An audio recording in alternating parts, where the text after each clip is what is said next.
Halo guys, di video kali ini Mimin akan membahas alasan tertundanya film Radega Immortal sesuai request dua pelanggan Mimin ini dan kapan dirilisnya. Pertama-tama, Mimin akan memberikan sedikit spoiler. Siapapun telah mengetahui bahwa film ini akan menceritakan leluhur darah memburu Wang Ling. Seperti yang telah diketahui bahwa Wang Ling telah menculik dan memenjarakan Yao Sisu, putri leluhur darah, demi menyelamatkan putrinya. Yao Sisu, leluhur darah, diam-diam meninggalkan Medan Bintang Aliansi, melintasi Medan Bintang dan datang ke Medan Bintang Al-Heaven. Terlebih lagi dengan kekuatan tempur tingkat menengah alam nirwarna murni, dia langsung turun ke alam Dewa Petir. Hal ini sebagian besar berkat anak Dewa Darah, karena leluhur darah awalnya berasal dari keluarga Yao di wilayah Bintang Al-Heaven, dan anak Dewa Darah adalah kakeknya. Saat itu ayah leluhur darah membawanya pergi dari keluarga Yao untuk berkelana ke wilayah Bintang Aliansi, lebih tepatnya memberontak. Dan sekarang mereka telah mencapai kesuksesan besar. Namun sekarang demi Yao Sisu, leluhur darah tidak punya pilihan selain meminta bantuan kakeknya. Anak darah pun setuju dan memberikannya sebuah token sehingga membuka jalan pintas untuk mengirimnya ke alam Dewa Petir. Ketika leluhur darah turun ke alam Dewa Petir, dia langsung merasakan lokasi Wang Ling melalui aura putrinya Yao Sisu. Segera sebuah tangan merah besar turun langsung mengincar Wang Ling, berniat untuk menghancurkannya.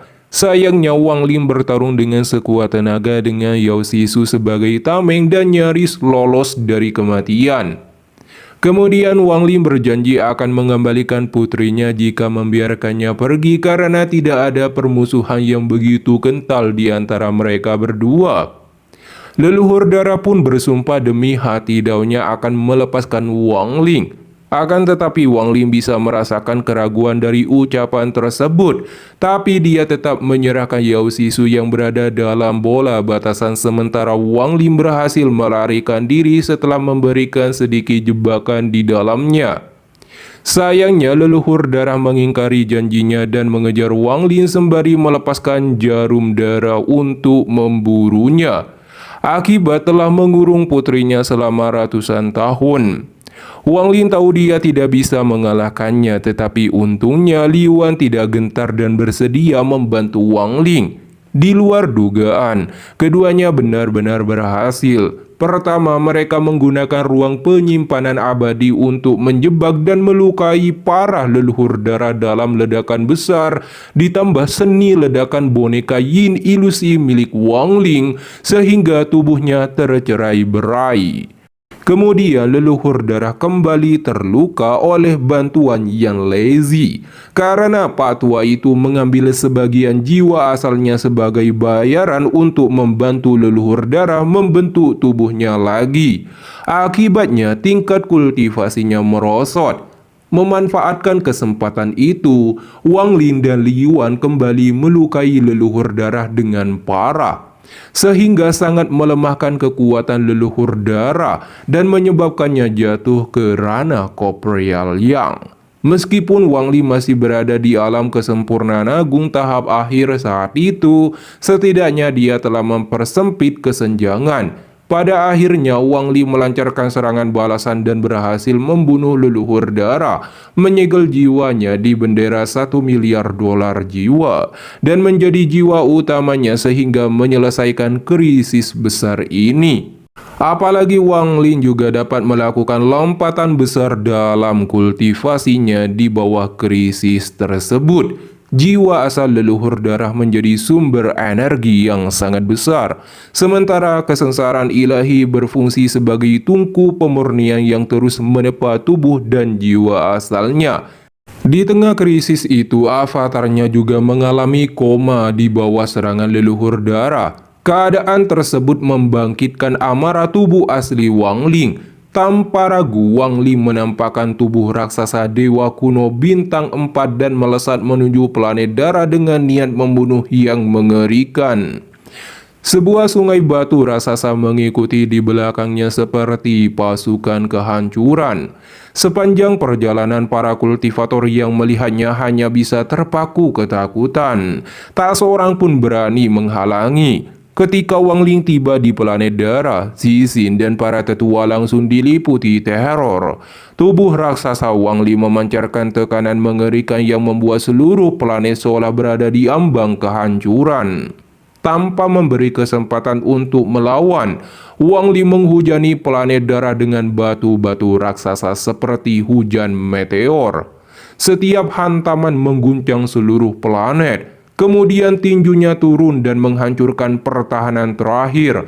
Planet darah runtuh di bawah kekuatan dahsyatnya. Seluruh anggota keluarga Yao yang berada di sana tidak mampu melarikan diri dan akhirnya musnah. Hanya para budak darah yang selamat karena setelah kematian leluhur darah, belenggu yang mengikat mereka juga ikut lenyap. Wang Ling pergi tanpa menoleh.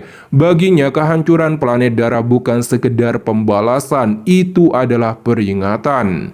Siapapun yang berani menyentuh avatarnya harus siap menghadapi kemarahan tubuh aslinya. Kedua, alasan tertundanya film Radega Immortal Pertempuran Para Dewa. Dan kapan akan dirilis?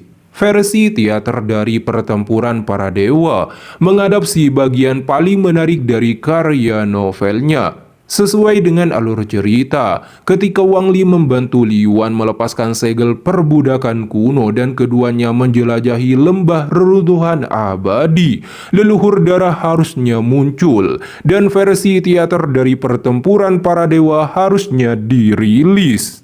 Namun serial animasi tersebut melewatkan bagian ini sepenuhnya, dan versi film dari Pertempuran Melawan Para Dewa juga tidak terhubung dengan mulus. Sebaliknya, Wang Ling langsung menerobos ke ranah Koprea Liang dan mulai petualangan barunya, terutama interaksinya dengan Dewa Abadi Qin Shui. Banyak orang memahami mengapa versi film tidak dirilis, karena versi teater Perfect World 9 Kesengsaraan Surga yang Terbakar akan segera dirilis, dan kecil kemungkinan platform Tencent Video akan mengizinkan dua versi teater untuk ditayangkan dalam waktu 1 bulan di waktu yang bersamaan itu. Lagi pula, versi teaternya adalah animasi beranggaran tinggi dan diproduksi dengan baik, dan merilis satu film setiap bulan dapat meningkatkan popularitas animasi domestik secara keseluruhan di platform tersebut. Meskipun tanggal rilis untuk The Battle of Immortal belum ditetapkan, tim resmi telah merilis trailer teaser baru untuk memberikan cuplikan kepada semua orang. Terlebih lagi pada tanggal 15 Agustus, film Radega Immortal akan resmi mengadakan acara nonton secara offline. Dengan kata lain, pada tanggal 16 Agustus, kemungkinan besar tanggal penayangan film ini secara online akan ditetapkan karena saat itu adalah acara konferensi animasi tahunan.